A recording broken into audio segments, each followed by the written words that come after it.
I hope that I can save a bit of time as well. Firstly, I just want to say I'm going to attempt this. I'm going to say good morning. Calimera, does that work? Is that okay? Did I pronounce it correctly? My name is Hugh Coughlan. I'm from ACR Plus, which is an association of cities and regions for sustainable resource management. Brussels-based, and it's a network of over 100 cities and regions. And more about that anon. Firstly, I'd like to thank Nectaria and the team for the kind invitation and for the excellent organisation. It's my first time here. The Economist have put on a great show, so thank you very much for that.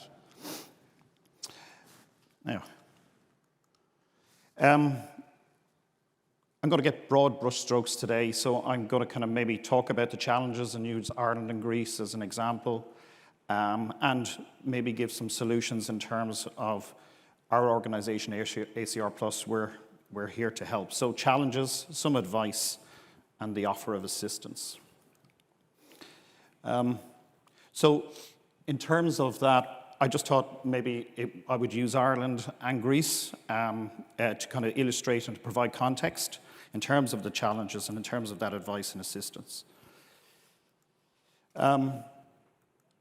We have a shared actual culture between Ireland and Greece, both in terms of recent economic history and then in terms of our history in terms of culture. And I wanted to kind of just show an example of that shared culture in terms of these ancient symbols. And I suppose these symbols, cover the circularity of cyclical nature of life, but really it resonates with the ideal of a circular economy in terms of being in balance with nature. So, over the next few slides, I'm just going to throw some statistics at you in terms of Greece and Ireland. And again, this filters down into the cities and regions as well, because ultimately they make up these figures. And the idea of this data is just to provide context. And when you're trying to work towards achieving circularity and building resilience, data is critical, establishing that baseline before you ever set out in developing a strategy. So this data is required for EU reporting, for planning and strategies, for monitoring, reviewing, adapting, comparing. And recently, the EU Eurostat have established a circular economy monitoring framework, and they take selected data and they convert it into a circular material use rate, which is used to track progress in terms of achieving circular economy. So you can see there the total waste generation per capita. It is very high in terms of the EU average, Greece and Ireland a bit below. And I was looking at sort of an equivalent. So that equivalent on the EU level is about the weight of an elephant. So essentially, consumption is the elephant in the room, really, The next slide just talks about the municipal side of things in terms of household and similar commercial waste. And again, you can see those slides are fairly self-illustrative. We move on to the recycling rates for municipal waste as well. And you see that there, Greece and Ireland, performing quite well in certain areas. Now, here's an interesting one. It's in terms of the economic value of the circular economy. And you can see that the persons employed with Ireland and Greece kind of fairly similar. But then when you go to the actual value of that, there's a slight differential. So when you put it all together, you get this circular material reuse rate. And the circular material reuse rate is the kind of total recycling weight in tons divided by domestic material consumption. And I want to bring you to a slide here where you have Ireland, Greece, you have the EU average, and you have the exemplars in the area of the Netherlands. And I suppose the first question that would kind of jump out at you is, the Netherlands, why are they doing so well? And I suppose some of it is down to their recycling rate, the strides they've made in terms of renewables, the work they've done in construction and demolition waste. Now, this is not just a single metric that we should rely on. It's a useful tool.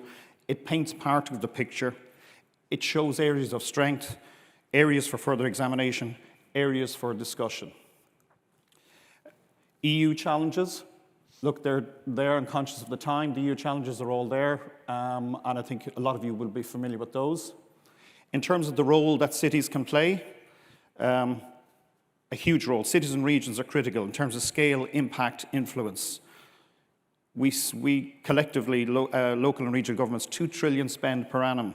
55% of us live in city or urban environments. That will grow to 68% by 2050. We provide, I know in Ireland, our local services provide about 1,000 individual services. So the scope is great. Now, just about ACR, I have a very short video.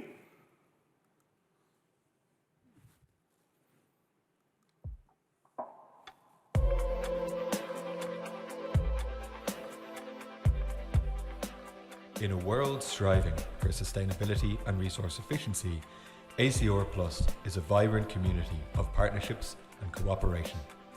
ACR Plus, the Association of Cities and Regions for Sustainable Resource Management, is an international network of cities and regions dedicated to the circular economy.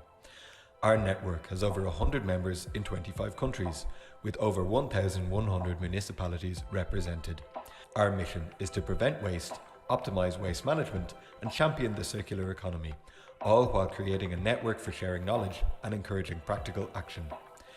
ACR Plus welcomes key players like NGOs, academic institutions, consultancies, and private organizations. With activities driven by member priorities, we are at the forefront of European and Mediterranean innovation. Visit ACR Plus online to learn more about our impactful work and how you can get involved.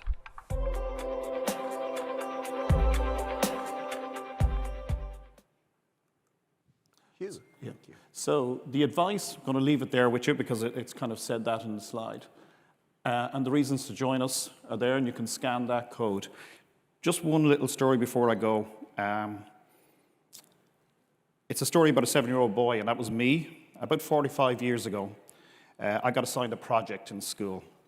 And my project was about Greece. And it was a lot more difficult those days because, we didn't have the phones and easy access, so I had to go to the library and get to work. It's taken 45 years for me to get here. I've never been here before. And I'm thinking about a 7-year-old now, boy or girl, somewhere in the world, possibly doing a project in Greece. And I'm looking at what the world will look at 45 years from now. And I come to my last slide. Now, that's the picture of me at 7 years of age. I can't blame climate change on the loss of hair, though. That's the only thing. But over the last day, I've listened to some excellent discussions, and some key words jumped out at me. Heroic, hope, collaboration, opportunity. And Graham Maxton, I don't know if he's here in the room today, it was like a dose of the smelling salts yesterday when he talked about the challenges ahead, and he was very honest. And he talked about Europe being a convener. And I'd like to add, a beautiful word. And in Gaelic, it's called mishnach. And I linked it with a quote in my research that I found from a person you probably are familiar with. And courage being the first of the human qualities, because it is the quality which guarantees the others. And maybe with that courage, during this critical time, that when that 7-year-old is 52 and they look back, they can reflect back on us and, that in a way reflect positively that during this critical time that we did make an effort. Thank you.